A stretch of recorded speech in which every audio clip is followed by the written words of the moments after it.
মানুষের গুনাহ মাফ করে দেয়। রহমান মানে হলো দয়ালুতা।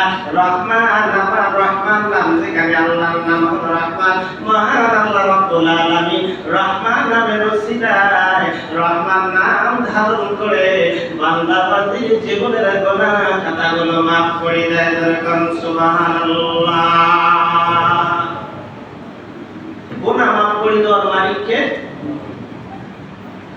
হয়তো বা যদি কোনো মানুষ মনে করেন আমি হলাম গুনাহগার, আমি হলাম পাপাচার, সারা জীবনে গুনাহ করেছি, গুনার সাগরে হাবুডুবু খাচ্ছি, কি করে আমি গুনাহ মাফ করে দেবে আমার আল্লাহ, কি করে মাফ করে দেবে? হয়তো এই চিন্তায় ব্যস্ত আছে। মহান আল্লাহ ডাক দিয়ে বললেন, কুল ইয়া ইবাদিয়াল্লাযীনা আসরাফু আলা আনফুসিহিম লা তাকনাতু মির রাহমাতিল্লাহ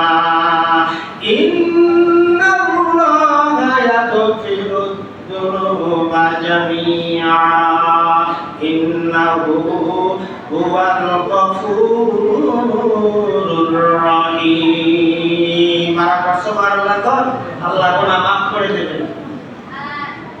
আমাদের আবার জান্নাতে যাওয়ার দরকার আছে না নাই? জান্নাতে যদি যাইতে চাই, আবার সাবেক বাড়িতে যদি ফিরে যেতে চাই, আচ্ছা ধরেন তো ছোট্ট একটা কথা বলি। আমাদের বাসা থেকে একটা সন্তানে ভুল করেছে, এই সন্তানটাকে মারধর করে বাড়ির মালিক বাড়ি থেকে তাড়িয়ে দিল। যা, তোমার মতো সন্তান আমার দরকার নাই, তুমি আমার বাড়ি থেকে তুমি চলে যাও। আর মুসলমান লক্ষ্য করবেন,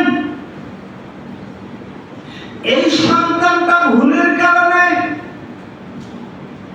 বাবা মারধর করে বাসা থেকে বাড়ি করে দিলেন, তাড়িয়ে দিলেন।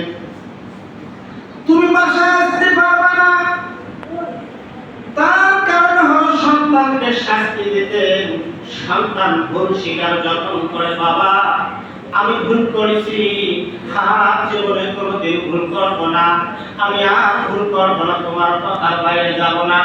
আর মুসলমান যখন একটা সন্তান বাবার কাছে নমনীয় হয়, বাবার কাছে জোড়হাত তুলে যখন বাবার কাছে মাপ চায়, ওই বাবার অন্তর মানে না